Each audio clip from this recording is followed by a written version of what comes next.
लेकिन जो यूक्रेन है उसमें एक भयंकर स्थिति बनी हुई है युद्ध की। तो ये जो पहले जो रूस क्या था, एक यूएसएसआर का एक मतलब यूएसएसआर के अंदर था और सबसे बड़ा क्षेत्र रूस ही था।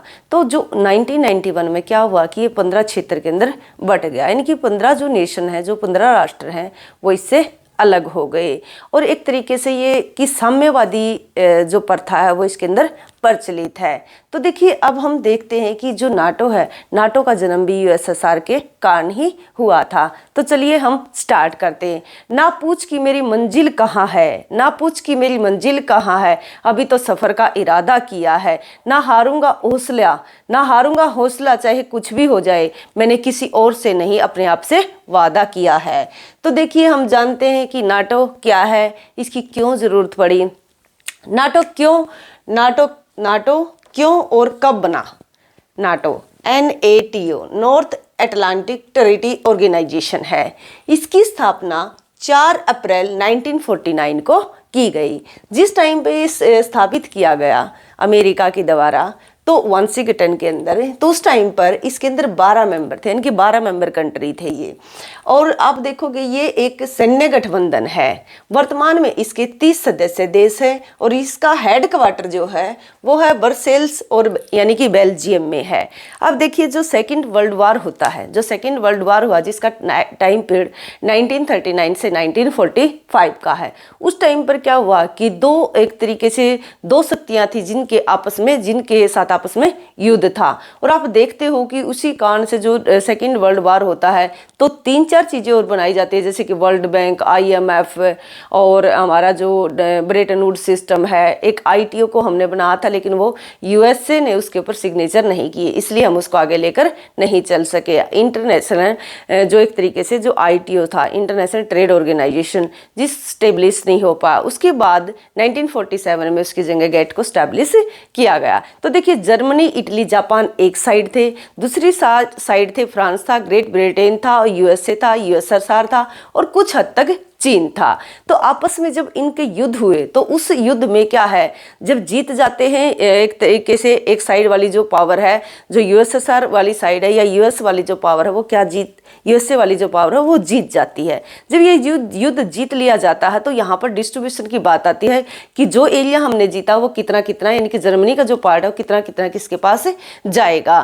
तो आप देखिए जब इसके लिए जाएगा तो जहाँ पर मतलब जो USSR है उसको जितना पार्ट मिला उससे उसने अपने कुछ ज़्यादा हिस्से में क्या कर लिया, कब्जा कर लिया और वहाँ पर उसने हटने से मना कर दिया। तो देखिए नाटो की जो स्थापना क्यों हुई थी, सेकेंड वर्ल्ड वार, मैंने आपको बताया कि जो सेकेंड वर्ल्ड वार है उसका टाइम पीरियड है 1939 से 1945 के बाद पूर्व सोवियत संघ यानी कि जो USSR है ने पूर्वी यूरोप यानी कि जो ईस्ट यूरोप है से अपनी सेनाएं हटाने से इनकार कर दिया और अंतर्राष्ट्रीय संधियों का उल्लंघन किया, यानी कि जो भी इनकी ट्रीटी हुई थी आपस में, जो भी समझौता हुआ था उनसे मना कर दिया। अब सोवियत संघ के इस कदम से यानी कि जो USSR था जिसका भी गठन 1991 में हो जाता है, तो सोवियत संघ के इस कदम से अमेरिका सहित यूरोप के देशों को लगा कि सोवियत संघ यानी कि जो USSR है साम्यवादी शासन की स्थापना करना चाहता है। इसलिए अमेरिका ने एक ऐसा संगठन बनाने की पहल की जो कि सोवियत संघ के अतिक्रमण से पश्चिमी देशों की रक्षा कर सके।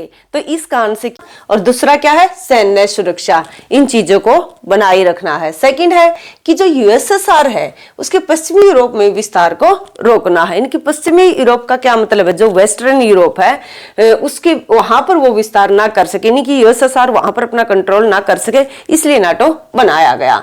उसके बाद है कि पश्चिमी यूरोप के देशों को एक सूत्र में संगठित करना है। जितने भी वेस्टर्न यूरोप है उसको क्या है, एक साथ लेकर आना है। कुल मिलाकर जो इस संगठन का जो काम था, मुख्य उद्देश्य USSR के खिलाफ पूरे विश्व समुदाय को एकजुट करना है और अमेरिका के प्रभाव को बढ़ाना है, यानी कि पूरे USSR के एक तरीके से अपोज करना है सबको। कि कुल मिलाकर इस संगठन का मुख्य उद्देश्य सोवियत संघ के खिलाफ पूरे विश्व समुदाय को एकजुट करना है, खिलाफ नहीं एकजुट करना, एक साथ लेकर आना है और अमेरिका की जो शक्ति है उसको बढ़ाना है। अब इसका स्ट्रक्चर देखिए, इसके अंदर ये स्ट्रक्चर कैसा है कि जो NATO है कि बैठकों की अध्यक्षता महासचिव करता है, इनकी जो इसकी बैठक होती है उसकी जो अध्यक्षता करता है वो महासचिव करता है। और जब निर्णय लेना होता है तो सर्वसम्मति और सामान्य समझौते के आधार पर कार्यवाही की जाती है, यानी कि कार्यवाही जो होती है वो एक तरीके से सर्वसम्मति और सामान्य समझौते के आधार पर कोई भी निर्णय लिया जाता है। यहाँ पर मतदान या बहुमत के माध्यम से कोई भी निर्णय नहीं लिया जाता, वोटिंग के आधार पर कोई भी डिसीजन नहीं होता। इसके जो मुख्य अंग है, यानी कि इसके 4 मेन हैं, एक है महासचिव, एक है परमाणु योजना समूह, और एक है सैनिक समिति, और एक है उप समिति।